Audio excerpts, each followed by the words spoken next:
Well, next up in the Masters of the Universe Classic lineup was Nepthu.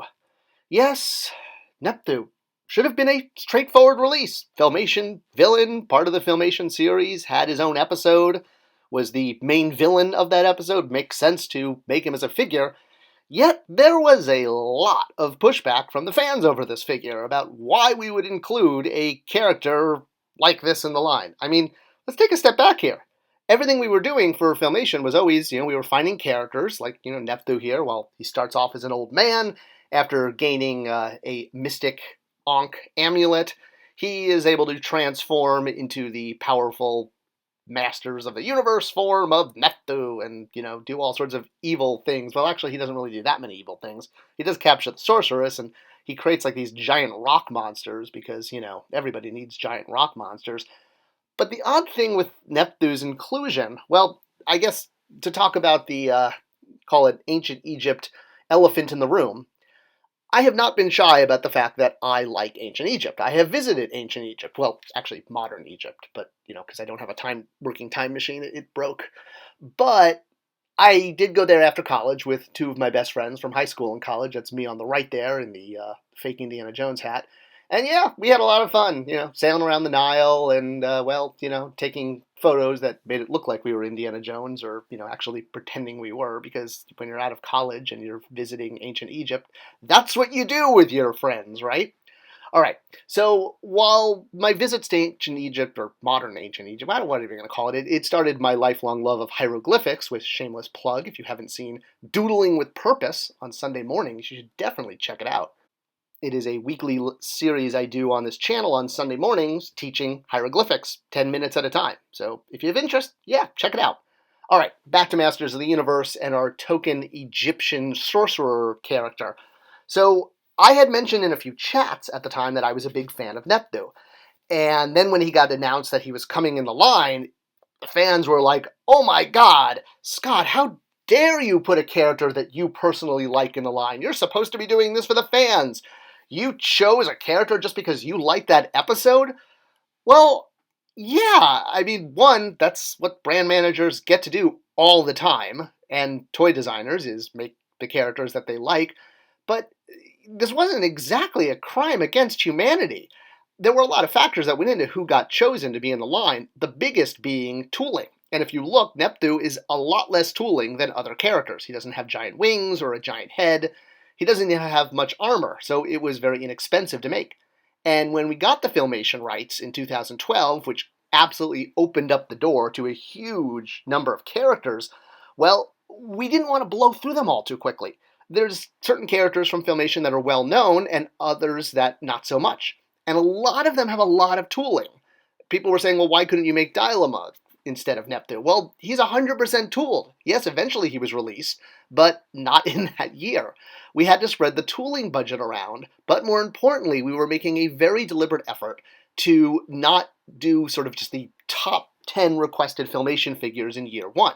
We deliberately wanted to spread the love so that we had sort of high-ranking, fan-demanded Filmation characters to release every year.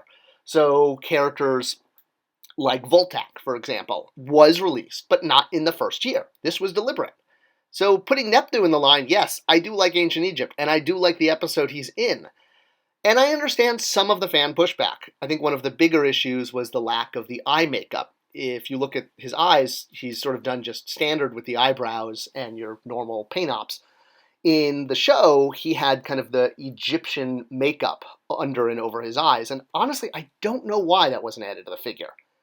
But he did come with one of my favorite accessories, which is the magic object that turns him from that old man into the powerful wizard.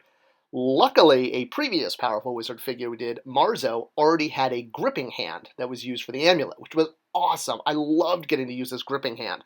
It didn't get used that much because there's not that many characters that sort of require this piece. But man, it was awesome to be able to use this on Nepthu so that he could hold his sun amulet Ankh and properly. Now, if you're asking what an Ankh is, are you? Okay, well maybe you're not. But if you are, obviously, besides that object, what an Ankh actually is a shoe tie. It's a sandal. That's what you're actually drawing. That's what the hieroglyphic is. You can see it clearly here in these ancient sandals. So An ankh is not, a symbol of power. Well, actually, Egyptians did use it, but the actual object you're just drawing is a shoe tie. And while Nepthu used it to command sand monsters to come out and give He-Man a hard time, in ancient Egypt it just became a symbol of life. The word ankh also means life in Egypt, A-N-K-H. And an ankh is a trilateral glyph that has a three-consonant sound, A-N-K. The other accessory that was awesomely cool that came with Nepthu was this glass bird. So, taken directly from the episode, he used the powers of his Ankh amulet to capture Zor, or rather, the sorceress in her eagle form. Was she ever called Zor on the show? Boy, I'm going to lose my He-Man cred if I don't know that one. It's been a while since I've seen Filmation episodes. Well, he used his powers to turn the sorceress in her falcon form into glass and capture her, which is a lot more than Skeletor ever did, I gotta say. Another reason I really like Nepthu, he's badass. He actually took on and captured the sorceress. That's why He-Man had to go defeat him. So, yeah, really cool. And even though the bird Zora's the glass didn't come with a stand, if you had an extra stand, hey, you were all set. Or if you just wanted to have him gripping, his amulet and casting spells on everyone. So, while I thought he looked great packed out, he really popped in package, had, awesome blue and red highlights, there was just so much anger that I had chosen this figure in the line. And, I get not every figure is going to be everyone's cup of tea, but I didn't think this one was really that obscure. I mean, we're getting characters like Sunman now in He-Man lines, and people are saying that Nepthu is too obscure, so I don't know. I'm all for diversity, more characters, more cultures. I like Egyptian action figures. There's a lack of them. There's not that many out there. I mean, there's King Sphinx from the Power Rangers, and Moon Knight has some hieroglyphs on his, outfit. But yeah, there's you really can't just go to the store and buy Egyptian warriors. So I was really glad to have helped create one in Masters of the Universe Classics. So love him or hate him, Nepthu made it out. I still have him on my top shelf. I really like him. I hope you guys did too. It was only made with love, I promise.